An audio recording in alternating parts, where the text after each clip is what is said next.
Last week, I talked about those unconscious habits that we tend to fall back on in spite of our best intentions. If you missed it, check it out. I shared some common patterns we all fall into, like scrolling on our phone too long, or not going to the gym, or binge watching a show. Today, we're going to talk about why we do those things. We know simple sugars hurt us. We know exercise is the key to well being. We know that mindful practices are powerful drivers in the quality of our lives. The question is, why? Why is it that we know what's good for us, but we still don't do it? Why is it that we know what's bad for us and we keep doing it anyway? It just doesn't make sense. And that's because habits and behaviors aren't living in the space of our rational conscious mind, which is the part that makes sense of things. Instead, our habits are living in the realm of our unconscious mind. And our unconscious mind operates differently than our conscious mind does. These unconscious drivers, beliefs, values, and motivators are stored in our deep mind, and they operate in the background as we go about our business in our daily lives. Put simply, when it comes to habits, our minds are either trying to help us get something or help us avoid something. And all of those somethings are directly connected to a fundamental need. Today, I'm going to reveal the 4 fundamental needs we all share so you can begin to see through those pesky little behaviors to what your mind is actually seeking or protecting. I'm J Love, and I've spent the past 20 years studying, training, and coaching people on human behavior, motivation, and the science of happiness. I'm a coach, a trainer, and a hypnotherapist. My purpose is helping parents love their lives and understand what their kids need to thrive. If you're enjoying this content, please take a moment to subscribe to our channel. That's our reward for creating this content for you, and it means a lot to us. So let's dig deeper into what your mind is up to. All humans have a few core needs in common. The most obvious one is physical, the need to keep our bodies safe and healthy. And in addition to this, we have 3 core needs for psychological well-being. Over the past 50 years, thousands of researchers all over the world have been studying our relationship to these needs from every angle. And what they've found transcends culture, religion, age, and gender. And it applies to every context of life, such as work, sports, school, relationships. And this body of work is called self-determination theory. These 3 psychological needs that I mentioned are connection, autonomy, and mastery. Arguably, the most important of these needs is connection. Connection, or relatedness, is the feeling of belonging, of being important to others. It's about having meaningful relationships, feeling understood and cared for, without concerns about ulterior motives. It also means feeling like you're contributing to something greater than yourself.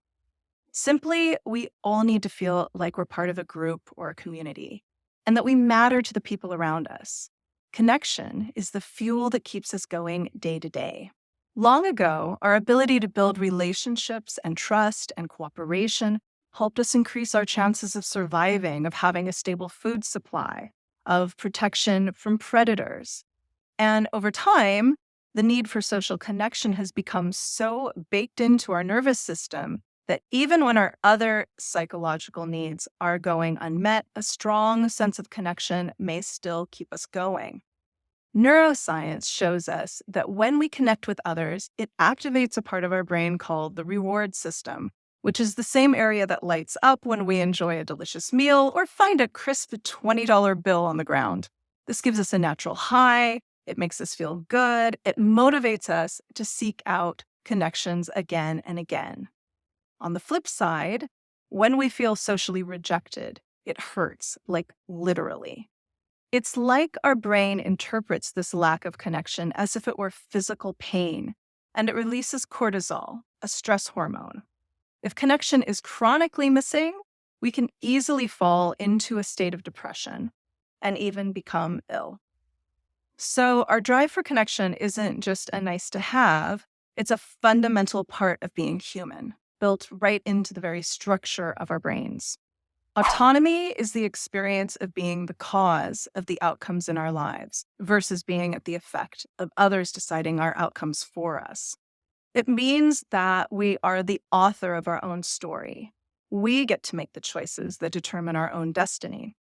Autonomy gives us agency, it gives us independence and freedom.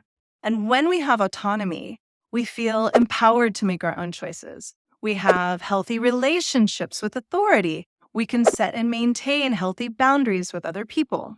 On the other hand, lack of autonomy casts us as victims of our environment and of others, feeling like we have to do things that we don't want to, and feeling powerless to change our own situation. Lack of autonomy can lead to poor motivation, poor boundaries, victim mentality, resentment, and anger toward authority figures. Mastery is the experience of getting better and better at something, and of being good at something that you worked hard at. It's feeling effective in our environment and expressing our full potential. It includes things like growth and learning. Watching this video, for example, is an easy way for you to experience mastery. Sometimes, however, the process of building mastery is uncomfortable. It means trying something, messing up, trying again. A child figuring out how to walk is a great example of mastery. Have you ever seen that look on their face when they finally get it? The feeling of progress alone is motivating. When we experience hard-earned mastery, it gives us confidence and the willingness to take on more. On the other hand, if we do not have it, it can lead to experiences of self-doubt, apathy, and fear of even trying. These all have negative effects on our motivation. So, these needs for safety, connection, autonomy, and mastery were as essential when you were a child as they are today. And when you were a child, your mind was always seeking out these needs. And before you can even remember, your mind came up with strategies to get these needs met. In the process, you developed automatic behaviors and reactions to everything that reminded your mind of either getting these needs met or protecting you from the threat of losing them. And most of those same patterns are with you today. So if for any reason your deeper mind believes that any one of these needs for safety, connection, autonomy, and mastery is not being met or is at risk in any way, your mind will automatically start trying to get that need met or protect it from being lost, even when it's outside of your awareness. So instead of beating yourself up for these habitual behaviors, recognize that there is a reason and see if you can figure out what that deeper need is that's driving your behavior. And when you look at your own child's behavior, you can begin to look at which need they are trying to meet and guide them to more productive strategies.